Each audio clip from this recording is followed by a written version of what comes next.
Rev-Up St. Lucia, the alpha of radio. What's on my mind brought to you with the compliments of La Place Salaison, Lazarus Funeral Home, Susie's Variety, and Europa. Ouais, messieurs, aujourd'hui, moi, la KSP plein bon glow. C'est un pani pressure. Moi, ni tongue, moi, ni glow, mais money pressure. Ou savez ça, moi, besoin? A pomme. Ça, c'est bêtise. Moi, quand aller à Europa, yo ni toute pomme pour toute condition. Qui pour caille, qui pour business. Yo ni pli mer pour pomme cette ici. Yo ka ranger pomme aussi qui besoin service. Prendre pomme yo c'est Léo. Pomme ça c'est un major. Ils vont tout bonnement. Tant si ten mois actuellement. Glo ka fonte. Europa ni pomme glo Léo ada pour les nerfs, joinge et gris. Visitez Europa ambassade Gozile. Les mots au téléphone 452 0763. Junek will come in and we'll have a ball. Saltfish and herring and mackerel and all. These are a few of our favorite things. Mais qui côté nous kay twape se bagay sa la? Susie's Variety. You better believe it. At our Border Wash branch, we're open Monday to Friday, 8 a.m. to 6 p.m., Saturday, 9 a.m. to 6 p.m., and in Vieux-Fort, Monday to Thursday, 8 a.m. to 5 p.m., Friday and Saturday, 8 a.m. to 5:30 p.m. All stores are closed on Sundays. So saltfish and herring and mackerel and more. Susie's Variety is just the store.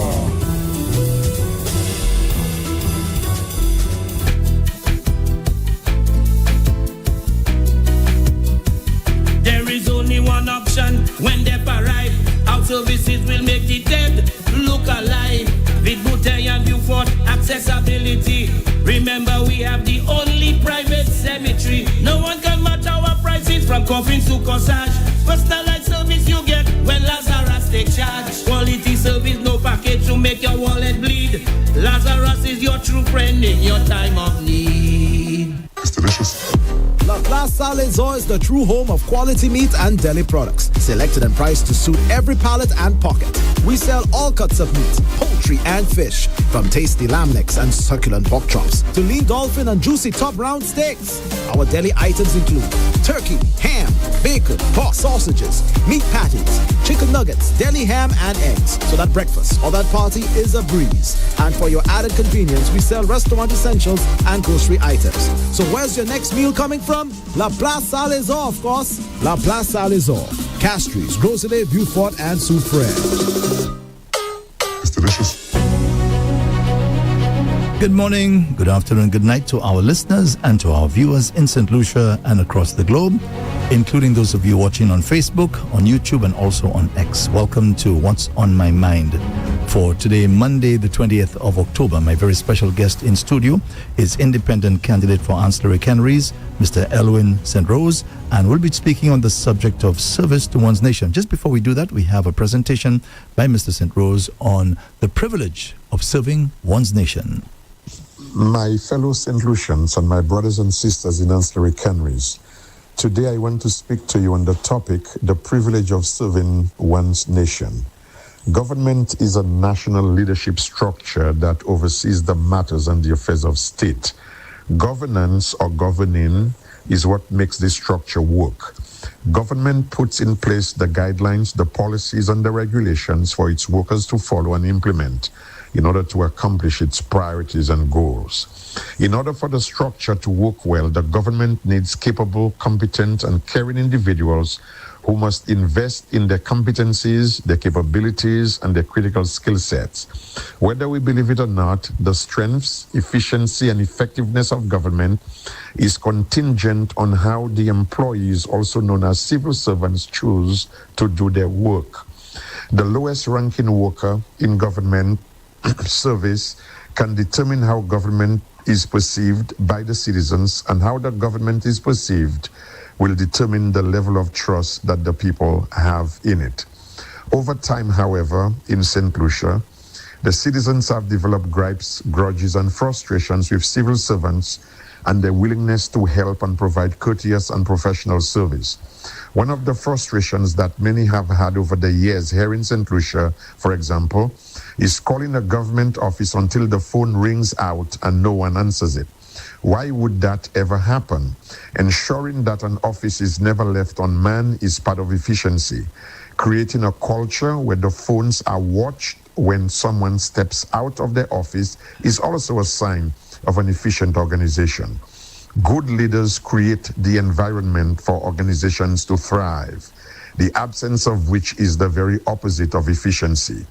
If civil servants are all here to serve the people, answering the phone is one way through which we demonstrate courteous service to them.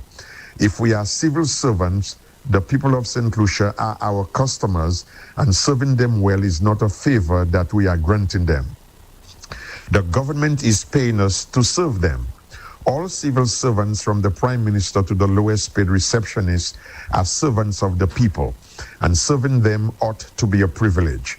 We, therefore, must be vested and committed with a sense of patriotic pride to serve our country to the absolute best of our abilities. No government can make us do our work well. This is something we ourselves must decide to do. The government can let us go and give our job to someone else, but they cannot make us do our job if we are not willing to do so. Everyone who wishes to work for the government of St. Lucia and serve the people must be inspired by patriotic service. There is a reason why we are called civil servants. I worked in an organization in the past where customer service policy allowed for the phone to ring only 4 times before someone answered it. If it was not answered according to policy, the person at that desk had to answer to supervision. Because at the organization, customer service was of paramount importance to the effectiveness and efficiency of the organization. Those of us in the public service must want to be there. Yes, some of us may argue over workplace issues, but we must never forget that public service is a service before self. We must do everything that we can to help our people. This is a cause greater than ourselves. The job we do is much more than work. It is service. When our customers, the people of St. Lucia, come to us, we must make a special effort to helping them. Blunt answers of yes and no and being disregarding must give way to let me find out for you, and genuine efforts must be made to do just that. The public is not a nuisance to our work, they are the reason for it. A certain level of knowledge and awareness must exist of all related areas in our section in order to facilitate high-quality service. Our understanding must be broad enough to engender dispatch and expeditiousness. While training is very important for the well-being of our organization, attitude is even more important. Excellence must be part of who we are in order to execute well in the workplace, and supervision must demand it. Public service, unlike the private sector, is not selling a commodity, trying to make a profit, or even competing with other organizations. It is exactly what it says, service to the people. All public servants deserve to be thanked for their service, and sometimes it can appear to be a thankless job.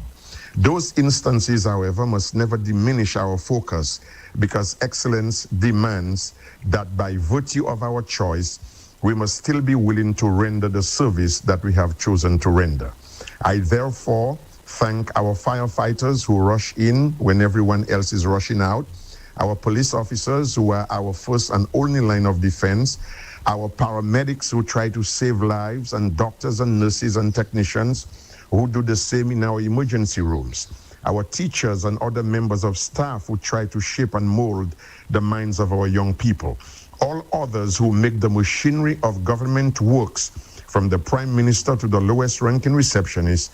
You deserve our thanks. Your service is a cause that is greater than yourself, and it is a privilege to serve your nation. Thank you.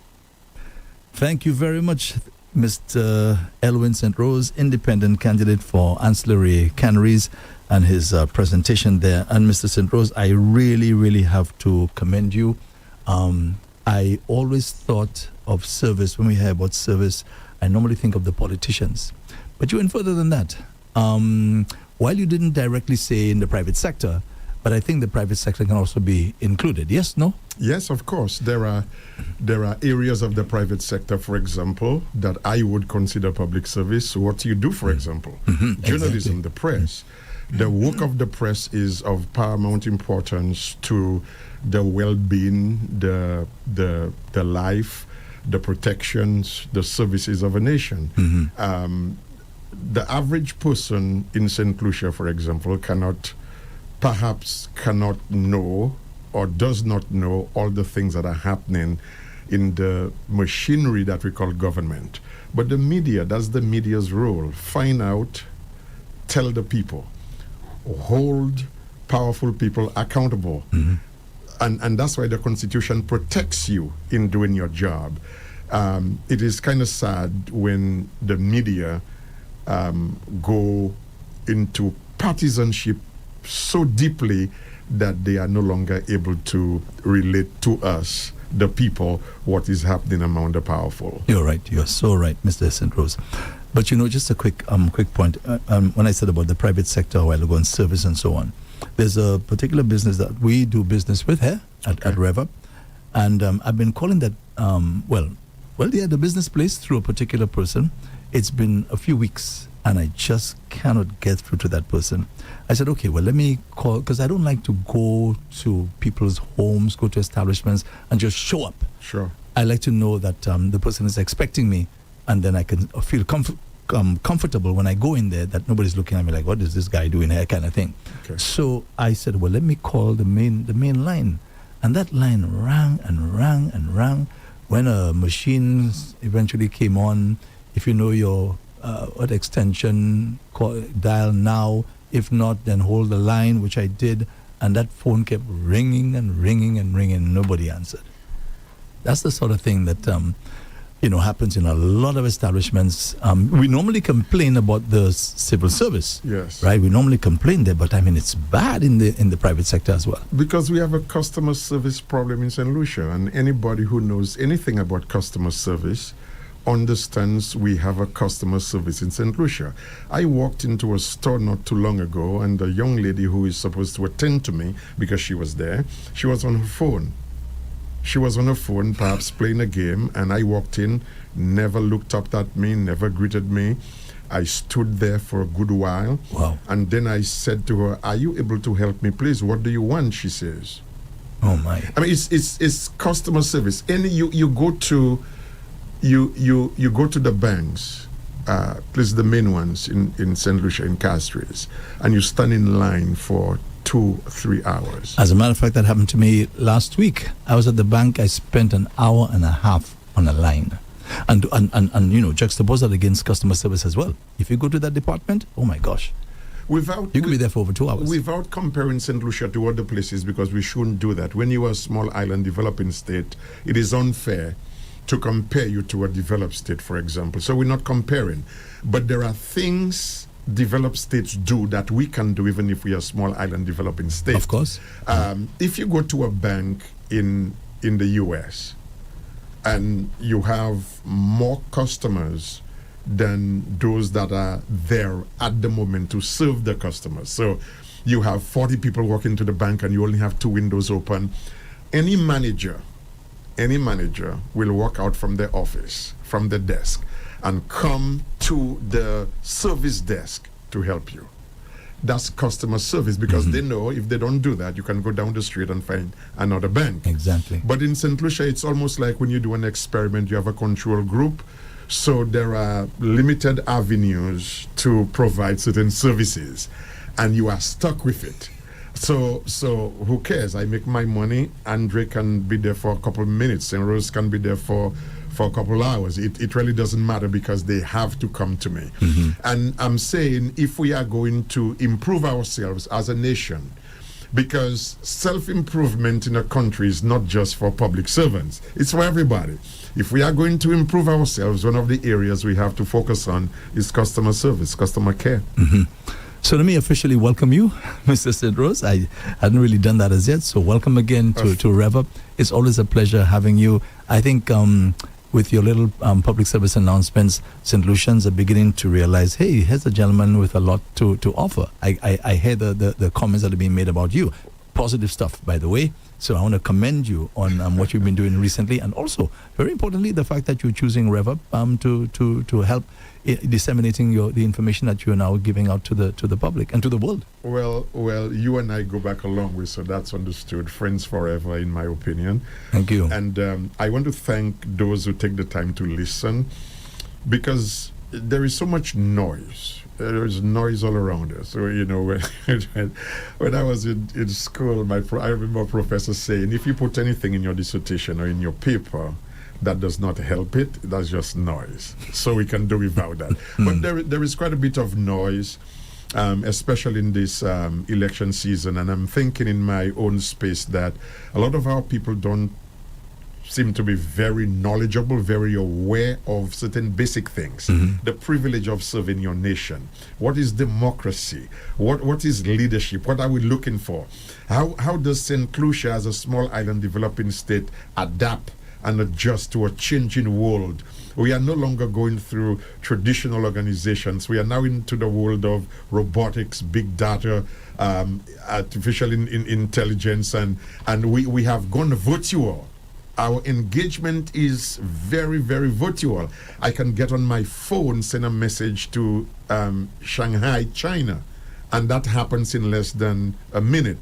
So the point I'm making is that there is so much for us to know and to learn in order for us to develop ourselves, grow ourselves, and make St. Lucia a very efficient and effectively positioned country. And somebody needs to talk about it. I want to thank you for doing that, Mr. St. Rose. In fact, I remember many years ago when Dr. Kenny Anthony first came on the scene, he had a program called, I think, Conversations with the Prime Minister. I think that's what it was called. Sure. And I used to love listening to that presentation. Probably about 15 minutes long, but it wasn't boring at all. And I think he used his skills as an educator to inform the public, and I really appreciated that. But he stopped that, I guess, maybe demands of his work and so on. Sure. So I just want to say that to you. Yeah. When you get into office, I hope you don't stop. I have always appreciated your optimism, your encouragement to me. It's not if you get into office, but when you get into office. I don't plan to stop doing anything, office or not. I don't plan to stop. I feel burdened in making a contribution to St. Lucia. Let me explain that, because sure. that may be taken out of context. I feel a need. When I say I feel burdened, I feel a need to help our people. I feel a need to help St. Lucia. I have roamed the world in search of life, but could it be that life is home? The author of our national anthem factored that idea into the national anthem when he wrote, "Wherever you may roam." Wherever you may roam. And he's talking to sons and daughters of St. Lucia. Wherever you may roam, love, oh love, your island home. The idea that I know scores of people, maybe hundreds, who have left St. Lucia and they are just done. And they have their reasons why they don't want to get involved in it, and I talk to them all the time. And then there are others of us, a few of us, who say, well, if I can go overseas and work 9, 10, 12-hour days, I probably can do a little bit for St. Lucia if God gives me the energy and the strength. So that's where I am. So whichever way it goes, I'm going to be here to trying to make a contribution and an impact in advancing my people. Okay. I'll hold you to that. Yes, of course. Thank you. Hold me to anything I say. Okay. Before we get on to, as you say, the meat of the matter, which is service to one's nation, I just want to ask you about the campaign. How has it been going? And I realize you're traveling quite often. So yeah, how do you balance? Well, when you have interest in different places, you tend to navigate. God has given me the ability to do it. So, and because the world has changed. Is that what the economists call multiple revenue streams? Well, that if you're talking revenue, yes, that'll be one of them. But if you're just talking about the ability to engage, now we can multitask in our engagement almost instantaneously. You can be in Canada, the US, the UK, and you can still manage things in St. Lucia, in St. Vincent, wherever. So the point is, sometimes I have to run, but I run and I run back. The campaign, I'm discovering so much. One of the things I'm discovering, Andrea, is that our people struggle so badly. God, it hurts. What do you say when you say struggle? What do you mean? Financially, economically. All right. Ancillary canneries especially. We have so many people who are really struggling, who just want a breakthrough. They just want an opportunity to do better. So many houses are incomplete. So many families can't make the ends meet. So many young people who are fighting to stay in school, and there is a strong possibility they may drop out, and if they drop out, that becomes their world. And you look at that and it hurts. So if I'm to give you an evaluation of how the campaign is going well. I have a lot of people who believe in what we're saying and what we're doing, but we are not oblivious to facts and reason. We know that we don't have a machinery out there that is old and efficient perhaps as other machineries, but we understand that time is a second at a time, money is a penny at a time, and political success is one person at a time. So we are not bothered. We are working hard. We are doing what we have to do in order to make this successful. You know, I travel on the West Coast from time to time. Yes. And I go through the village of Ancillary, and of course you get to canneries. And I often look around and I ask myself, if I were a politician, what could I do to improve a lot of the communities, these two communities? I look at the way things are set up in terms of how houses are next to each other and so on.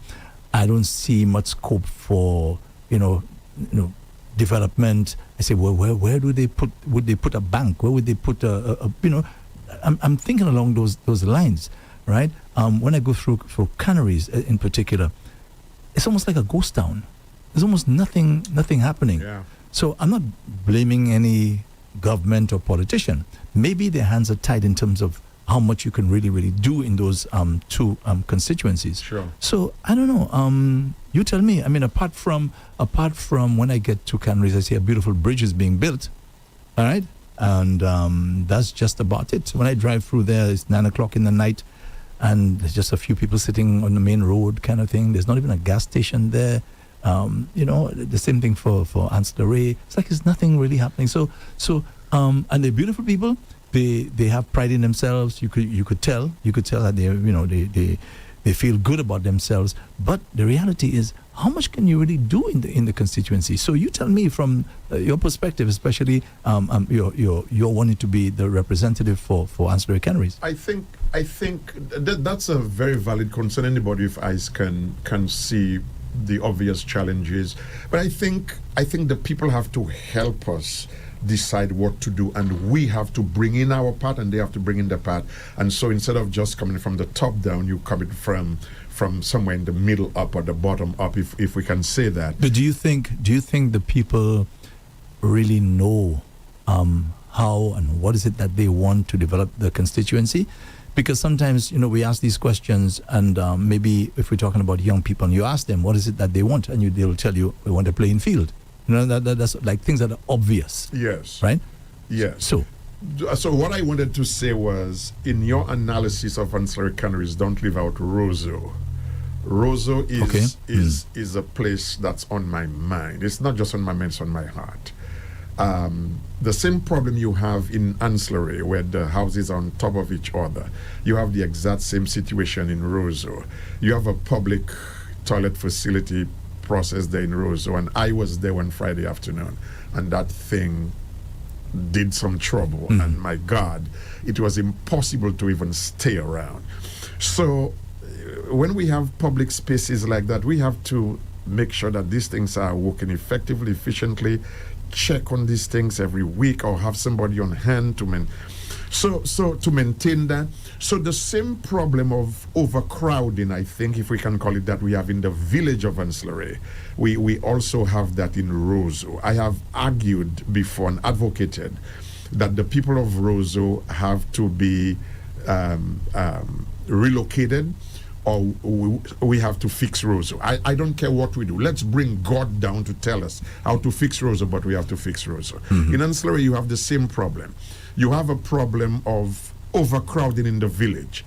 And the thing about Ancillary is that we have space. Now, I don't know who owns all the property. I'm thinking the government has crown lands all over St. Lucia. There may be an area where we can relocate people and just free up the village itself, the town itself, where you drive on this little narrow main road and you see people sitting on both sides and things like that. Canaries doesn't have a gas station, and it's a fishing village. So the fishermen in Canaries have to go either to Soufrière to buy gas or to Ancillary to buy gas. Now, of course, government is not in the business of setting up gas stations, but we can incentivize the process. We can get people with funds, give them the incentives. I don't care what we give them, but provide the convenience for our people, because development is not just roads and bridges. It's also the convenience for your people. How easy is it for people to get what they need to get? And that's why I'm saying, you and I are going back to the beginning,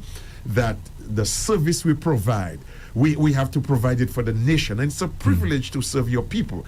As a person of faith, I believe the two highest goals is service to God and service to man. And when I hear Christian people, for example, saying, we Christians should not get into politics, I shake my head and I almost weep.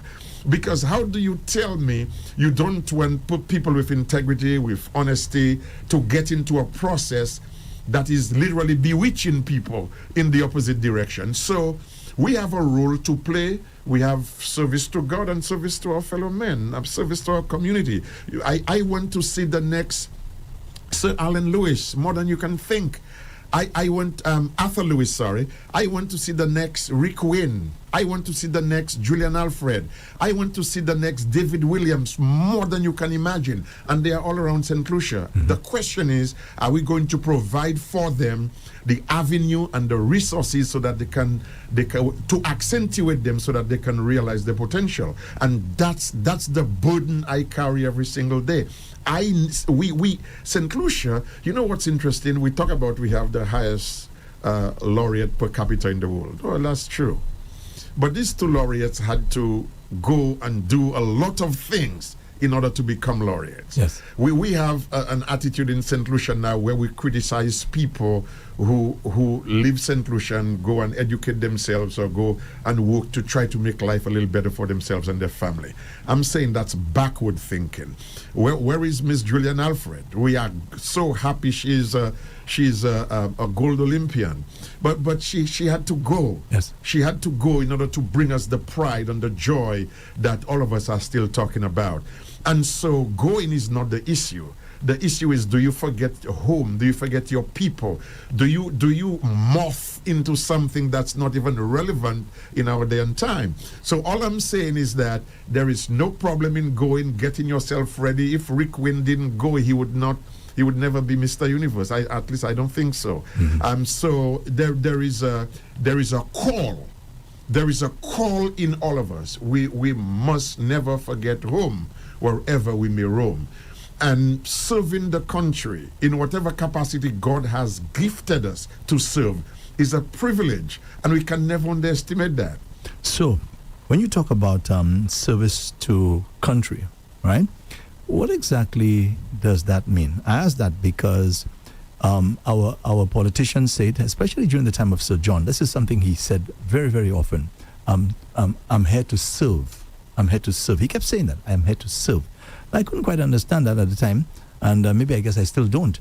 Because if you're getting paid to do something, how could you be serving? So please explain to us. Well, when we talk about serving, we are talking about making the machinery of government work. This big structure that we call government, to making it work, contributing to the process to making it work for the people. Now, if I am the CEO of a bank, I'm into profit margins. We have to give enough loans. We have to give enough credit cards. We have to give minimum interest because we are in the business of profit margin. We want the bottom line to read 1.2 billion, 3 billion at the end of the calendar year. And so that is like competition among other sector agencies, and you are in it for this particular reason. The thing that is different from public sector and private sector is the goal. In public sector, we are serving the people. We are endeavoring by everything we do to make life better for the citizens, for the people. In the private sector, we do our thing. We bank our money, we get bigger, we expand, we have 2 offices instead of 1, 5 offices. So yes, you're getting paid. For example, Sir John and many other politicians today, there are some politicians who probably cannot make in the private sector what they are making by way of payment or salary in public sector today. But Sir John, as a lawyer, as a farmer, he wanted to serve St. Lucia, and that's what he did in his way, in his philosophy, but he wanted to serve St. Lucia. Now, you can get paid. You can get paid because you have to eat, but you know that the cause is bigger than your salary, it's bigger than yourself. That's why you cannot be disregarding when a member of the citizenry that you are supposed to serve comes to get service from you. I do everything everybody does in this country, and I see it. Sometimes it's painful. You call certain government offices and the phones just ring out. Nobody answers it, and you know it's not lunch hour, it's not after 4:30, so there has to be people around.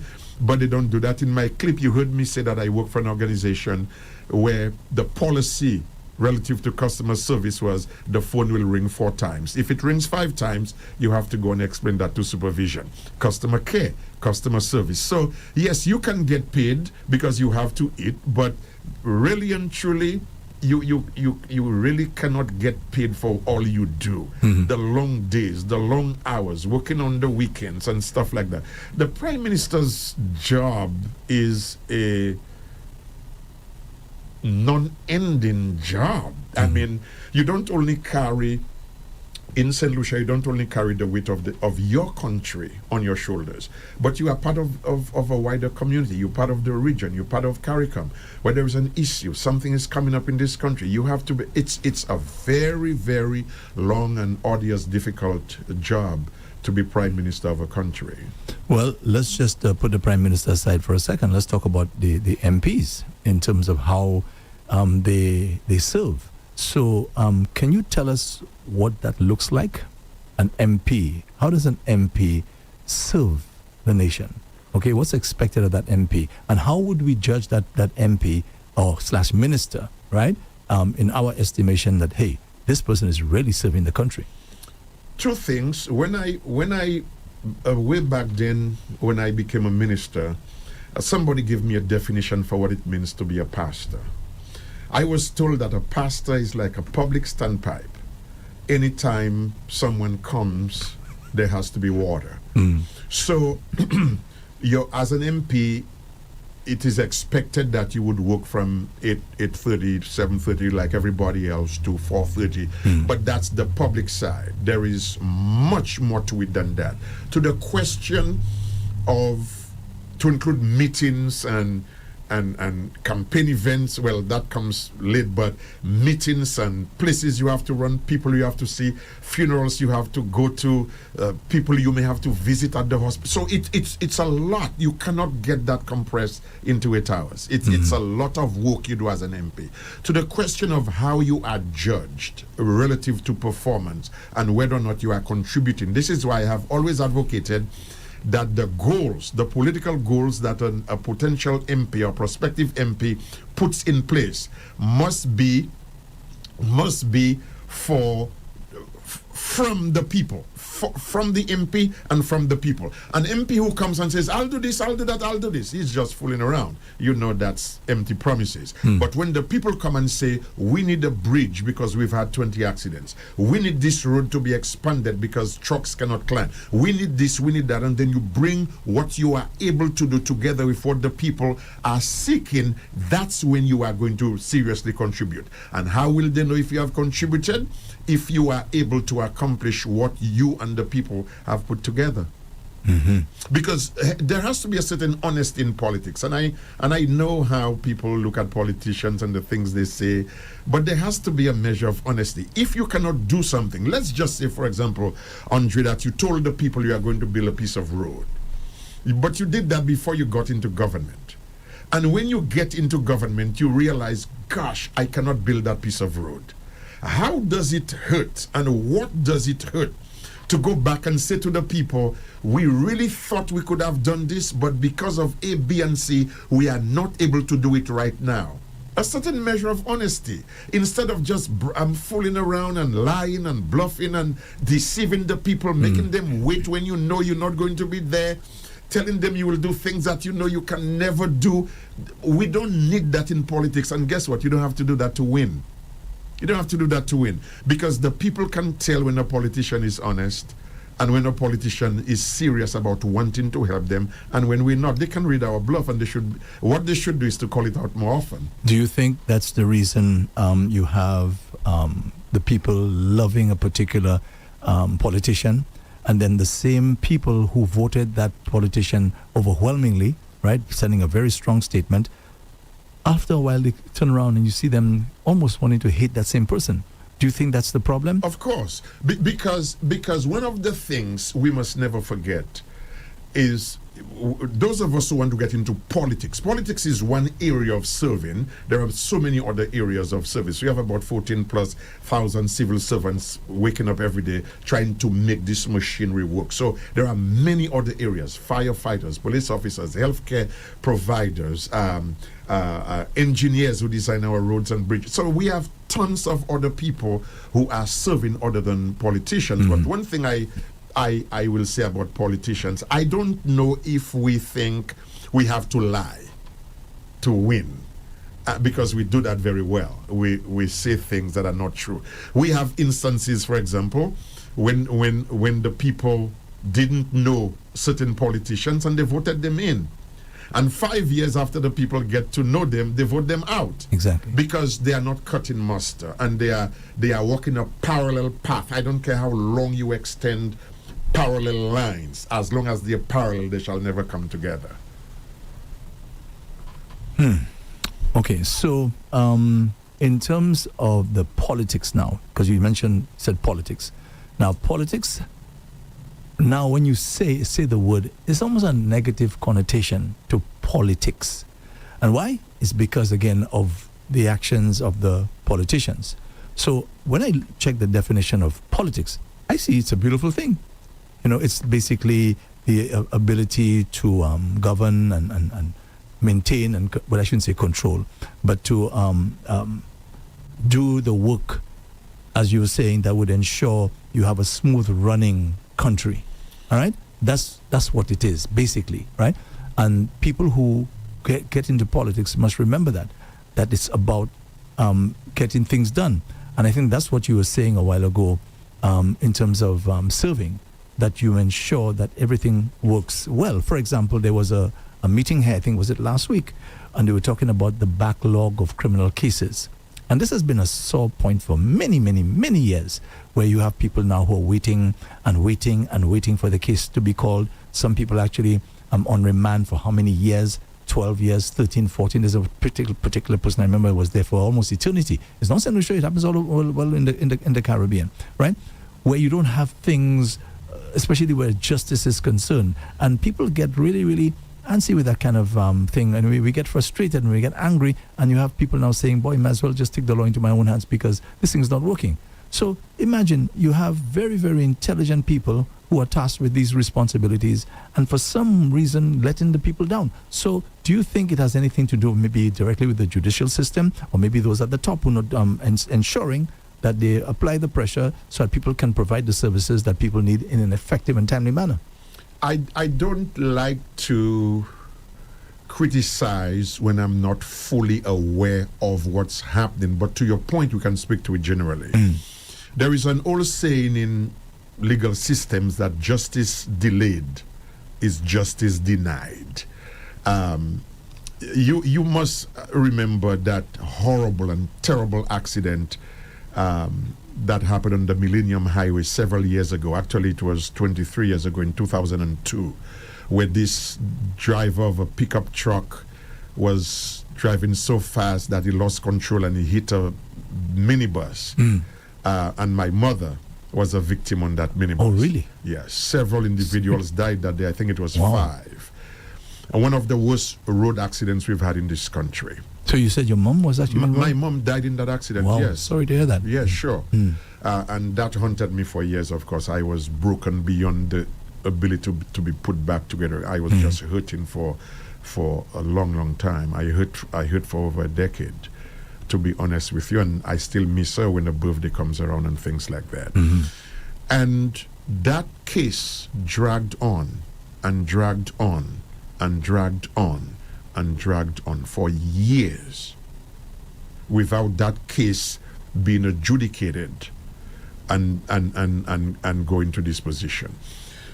And when it finally happened, the story was so old, the impetus was gone, the passion for it was gone, that the gentleman walked away having killed 5 people with a suspension of a driver's license for a short period of time and a few dollars in fines. He killed 5 people through reckless and careless behavior.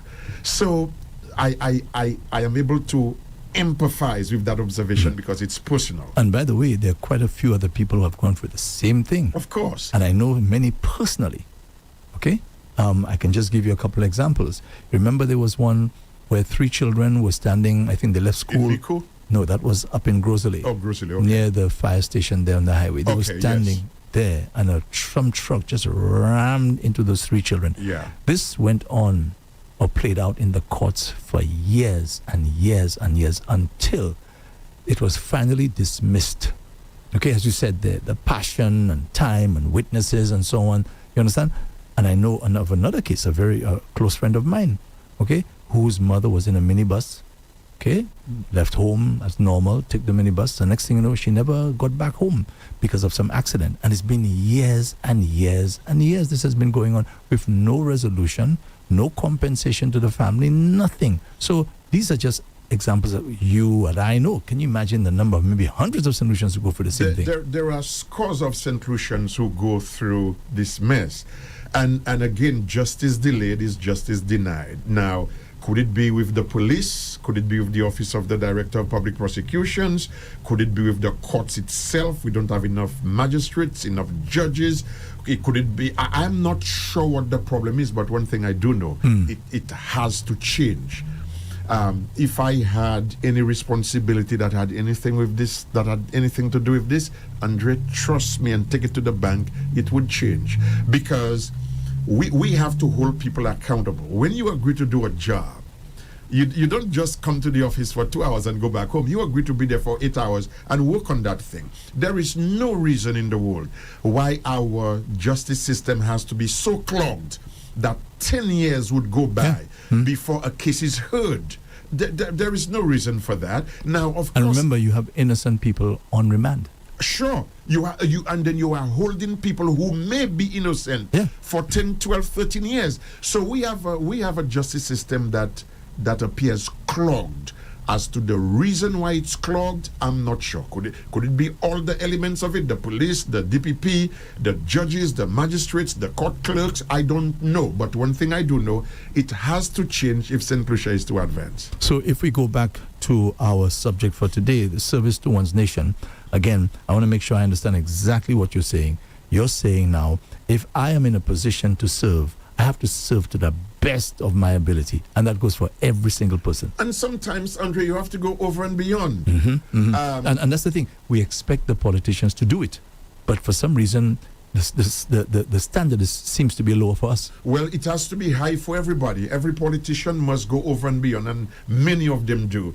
Every civil servant there must be times when you go over and beyond. You remember when Barbados, when they were talking about Barbados had attained first world status, they had enough money in their reserves, the infrastructure was good. I read several articles about that. There was one article I read that stayed with me. It said that the Bajans who worked in the tourism industry, they would go home, and on a Sunday a boat may just sail into Barbados.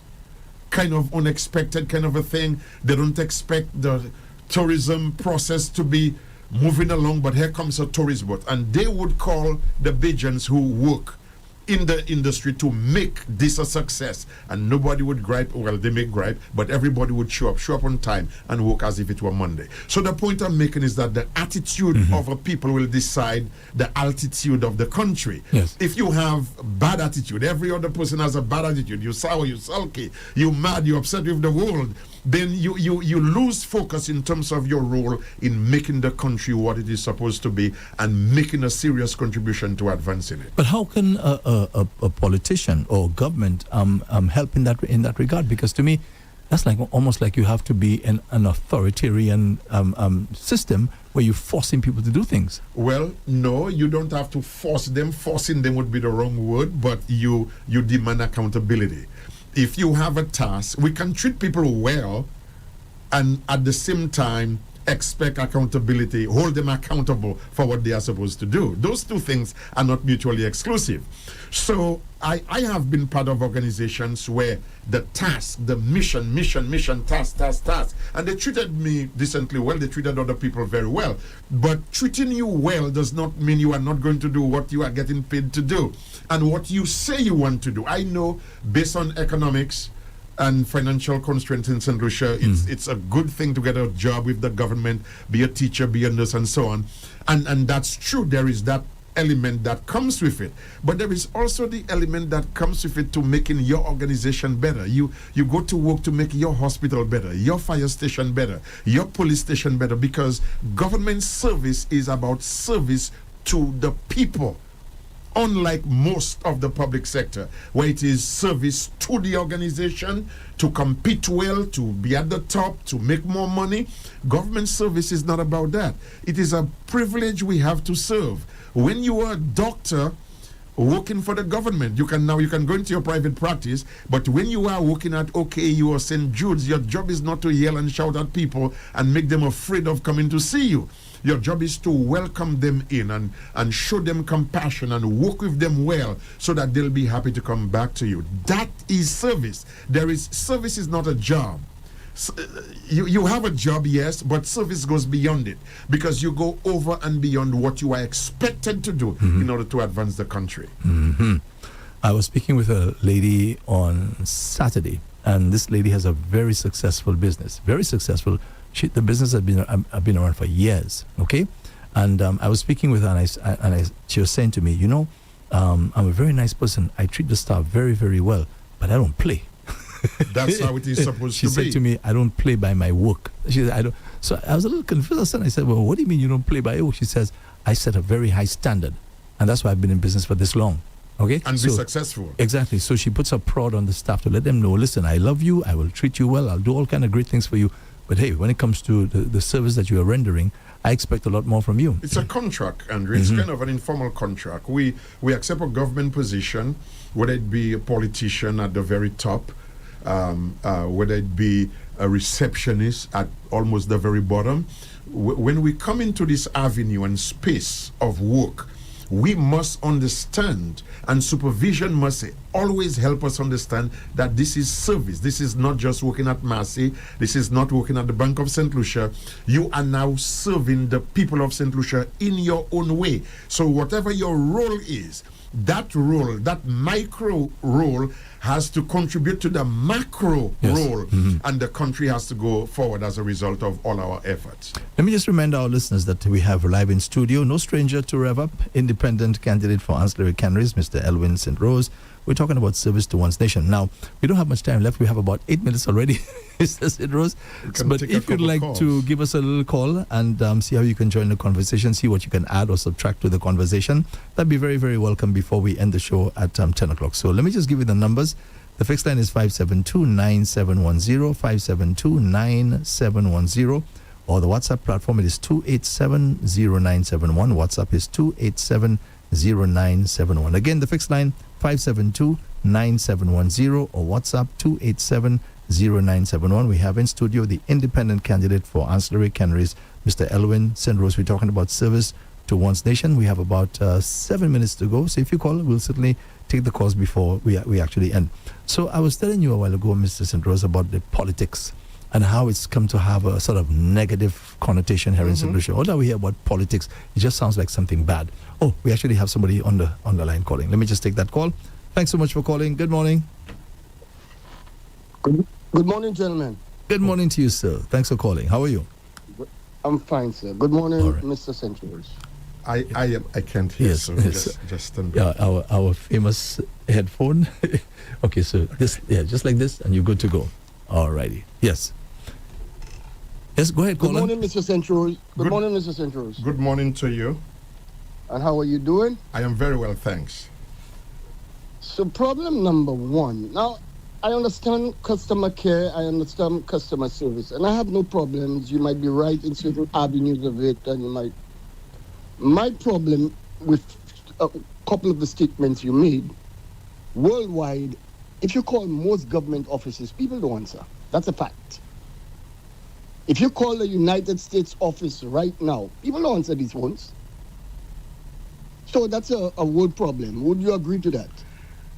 It's not my experience. I cannot say yes. I cannot disagree with you, but I cannot say yes either because that's not my experience. If I am in the States and I call the Department of Motor Vehicles, I get an answer. You do? Yes, of course. You must be a lucky man. Well, maybe.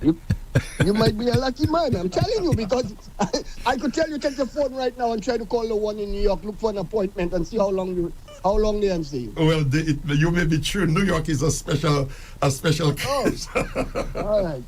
So let's move one step further. Yes, sure. You're an American citizen, am I correct? I do not discuss my immigration status in public. Why should I do that? Okay, because you said politicians must be truthful to the people. So why won't you be truthful now? No, it's not. No, truthfulness can also mean that I tell you how much money I have in the bank, and I'm not going to do that.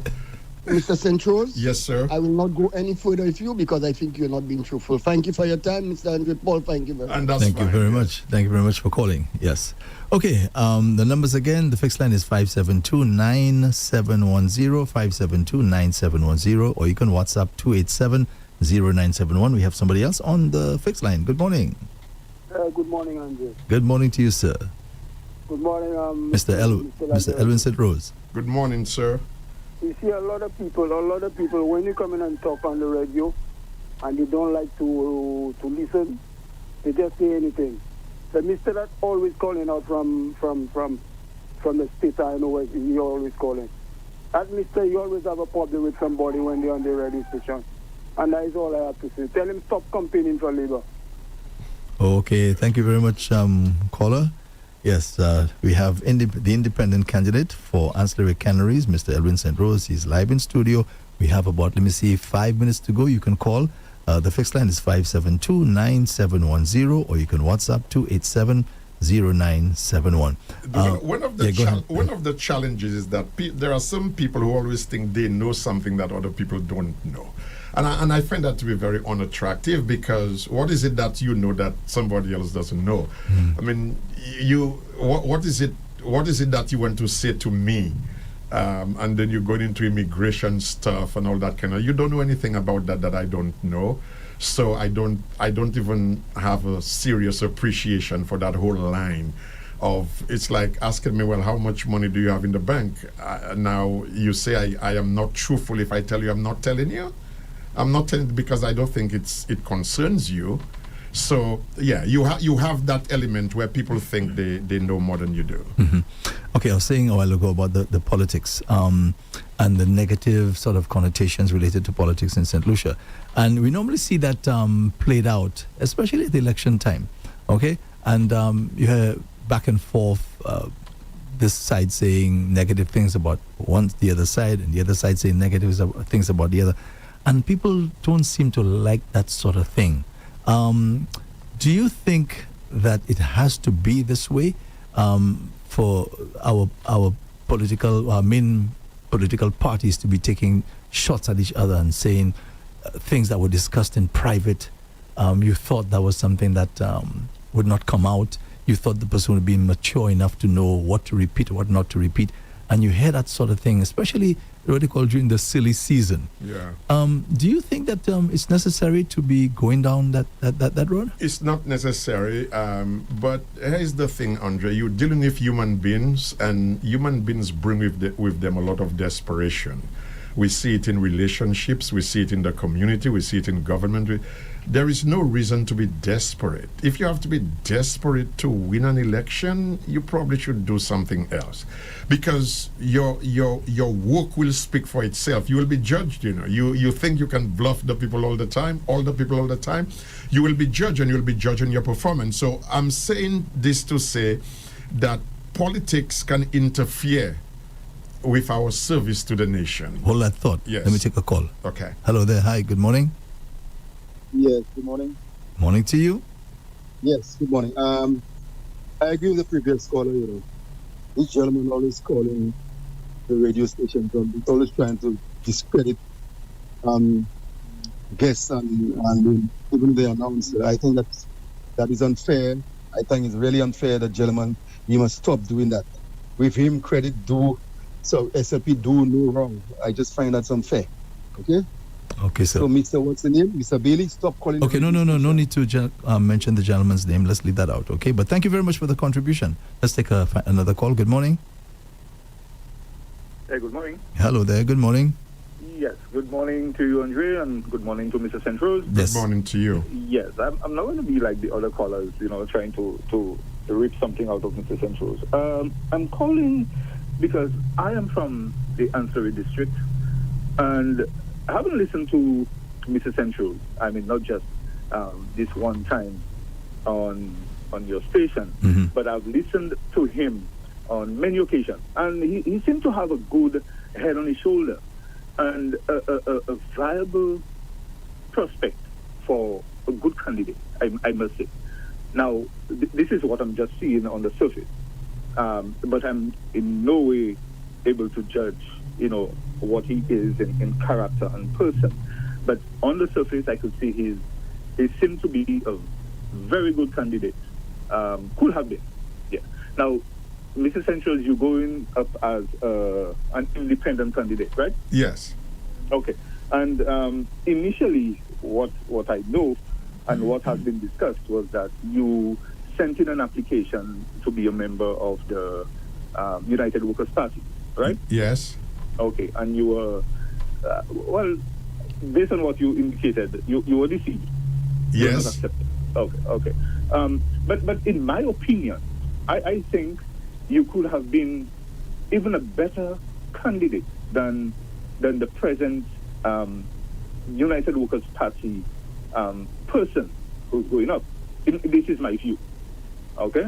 And even some of the other candidates who are going up for the United Workers' Party, you could have made a even better contribution based on what I'm seeing, what I'm hearing, and so on. But my question is, going up as an independent candidate, and I think this question has been posed before, if you were to win your seat as an independent, what would be your contribution to the ancillary district? That's my question. What would be your contribution in developing the ancillary district? Thank you. Thank you, sir. Thank you. Quickly, I know time is against us, but there are a number of things I have talked about. The situation in Roseau, we want to take care of that. That's priority. The situation in ancillary, what appears to be an overcrowding. We used to have a serious drainage problem. I don't know if that is still there. We have talked about a cooperative spirit that we would introduce to our economy. We would want to have our own credit union. We would, at some point, would want to have our own farmers market for food security for the nation and for our people. We have talked about a grocery store kind of a thing that belongs to, it's a cooperative thing where our members would pay less. We would buy wholesale and we would retail, and we would not be a for-profit organization, for example. We would want to scout for our young people who have talents, whether they want to do higher education, whether they want to do sports, whether they want to do whatever it is they want to do. We want to create avenues for them. We want to have, for example, the gas station we talk about for canneries. We don't have that. The roads are decently good now, but there are so many other little things from Tetchime to canneries that we need to do. There are obvious things and there are things we have to do beyond what is obvious. One of the burdens I have is to bring some kind of industry to ancillary canneries, whether it be a juice factory or some other factory, textile, whatever it is we have to do for our young people, to help our young people economically and to help them advance. So there are lots of things we have talked about, but ancillary canneries needs our help and we are aware of it. And we are willing to work hard every single day to make sure that ancillary canneries moves from where it is right now to at least a reasonable place of where we want it to be. Now, the gentleman asked you specifically about ancillary, but I imagine these plans that you spoke about there for ancillary would apply to canneries as well. Yes, ancillary canneries. Mm-hmm. From Tetchime, millet, Tetchime to canneries. Mm-hmm. So whatever we have been talking about, we're talking about it in toto. There are things that are unique to Roseau. There are things that are unique to ancillary. There are things that are unique to canneries. Yes. But generally speaking, the idea of a cooperative, the idea of a credit union, the idea of a farmer's market, the idea of scouting for young people, it's for everybody. Those things are for everybody. Okay, let's take a final call. Thanks for holding. Good morning. Good morning. Good morning, Andre. Good morning, Mr. Centros. Good morning to you, sir. Thanks for calling. I just find your last caller threw you under the bus, and he didn't even look to see if they have traffic coming.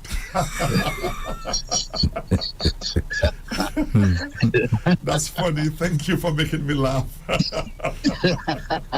Because you know what? He compared you with members of the United Workers' Party. And he made no comparison to the Labour Party. So what he's saying, in essence, that all the Labour Party candidates are better than you. Okay, I didn't go that direction, but yeah, well, I'm listening and I'm hearing, because at least if he was making a comparison, he could have made a comparison on both sides. But he said directly to you, better than the present representative and many others on the Labour UWP side. Yes. So I'm asking whether that you're not good enough for the you're not better than any on the Labour Party side. I'm just asking. Well, I'm not going to compare myself. All I'll say is that I think I have the appropriate requisite background, the education, the background, the exposure. I know how foreign affairs work. I know how international relations work. I know how national security works. So I know. No, I've listened to you. I've listened to you, okay. And I always listen to you. Okay. I mean, I have a little problem with if when you're making your PSAs, and I want to be frank with you. Because it sounds like a rumble all of the time. It's just you reading off it, and you're not catching the people's attention with it. I just want to tell you that. I don't know how you see it, but I think I am able to tell you that, and I hope you don't take no offense to it. Oh, if one is sensitive to taking offense, one shouldn't get into politics. Right. I accept your criticism. What I do when I get criticized, I look at what is said, I look at who is saying it, and I make the appropriate adjustments. Mm-hmm. All right. So look at the one this morning. Just the one this morning, it was like a rumble. You were just like reading, and you know, it does not command any attention. I'm just telling you that as it is there. You understand? Okay, caller. Thank you so much for your contribution. No problem, yeah, bro. Thank you. Thank you. Okay. Yes. Okay. Well, as you said, Mr. St. Rose, you will take that into consideration, Sure, of course. and then, as you said, make the necessary We're adjustments. never too old to learn. Yes. Okay. There are just some things you feel strongly about. These voice notes, these presentations, They have to be scripted, because I think if I can get there and speak for 15 minutes without notes, but I probably would move too far from focus. So in order to be focused, I script myself. I don't repeat what other people say. Whatever I say is coming out of my cranium, and I think there is a part of the population that has appreciation for it, but I hear what the caller said. Yes, of course. Everything can be improved. Everything can be improved. Alrighty. Okay, Mr. St. Rose, unfortunately, we're actually way over time. I want to thank you for being here again. I know it won't be your last appearance, that you will come back. And, just by the way, do you think elections are going to be called this year? I have a suspicion, like everybody else. One of the politics 101, you ride your momentum, and if we are looking around, we can almost have a certain amount of certainty that, hey, we may be looking at something, but I am not privy to dates and times, so I am like everybody else in suspicion mode. All right. Okay, Mr. Elwin St. Rose, independent candidate for Ancillary Canaries, thank you so much for being with us here today, and I'm looking forward to having you again. It's a joy, Andrew. Always good to be with you. Thank you. And I also thank you for the public service announcements. Unlike the caller before, I love them. I love listening to them. I find them very, very informative.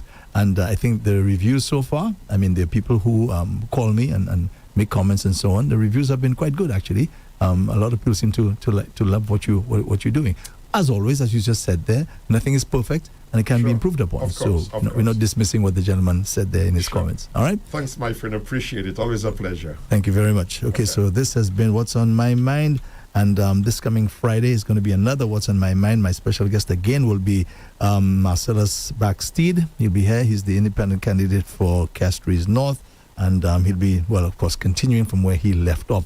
The problem with most of these interviews is that the time just runs by so quickly. So thanks a lot for listening, and thanks for viewing, those of you on Facebook, on YouTube, and also on X.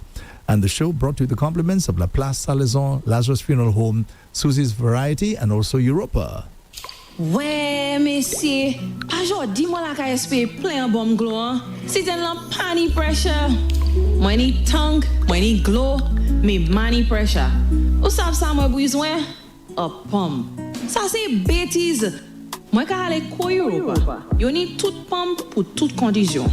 Qui pour caille, qui pour business. Yo ni pli mer pour pomme cette ici. Yo ka ranger pomme aussi qui besoin service. Run pump yo c'est Léo. Pump ça c'est Major. Ils vont tout bonnement. Tant si ten mois actuellement. Glo ka fonte. Europa ni pump glo Léo en de couleur neuf, orange et gris. Visitez Europa à Massad Gozile. Les mots au téléphone 452 0763. Junek will come in and we'll have a ball. Saltfish and herring and mackerel and all. These are a few of our favorite things. Mais qui côté nous kay twape se bagay sa la?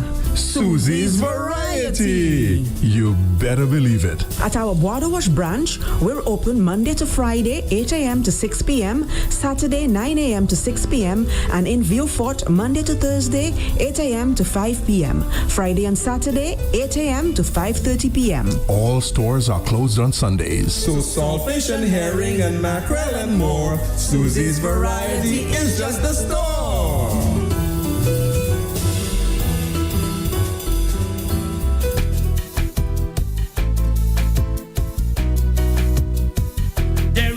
One option when they arrive. Our services will make the dead look alive. With Bouteille and Beaufort accessibility. Remember, we have the only private cemetery. No one can match our prices from coffins to corsage. Personalized service you get when Lazarus take charge. Quality service, no package to make your wallet bleed. Lazarus is your true friend in your time of need. It's delicious. Love Place Salazar is the true home of quality meat and deli products, selected and priced to suit every palate and pocket. We sell all cuts of meat, poultry and fish, from tasty lamb necks and succulent pork chops to lean dolphin and juicy top round steaks. Our deli items include turkey, ham, bacon, pork, sausages, meat patties, chicken nuggets, deli ham and eggs, so that breakfast or that party is a breeze. And for your added convenience, we sell restaurant essentials and grocery items. So where's your next meal coming from? La Place Salazar, of course. La Place Salazar, Castries, Groselet, Beaufort, and Soufrière. This is Rev-Up St. Lucia 95.9 FM. Stand by now for Hard Drive. That's coming up in just a moment. Therefore Unstoppable, in collaboration with the Therefore South Constituency Branch, presents a country and western back in time dance featuring Andre Paul and his crew, happening on Saturday,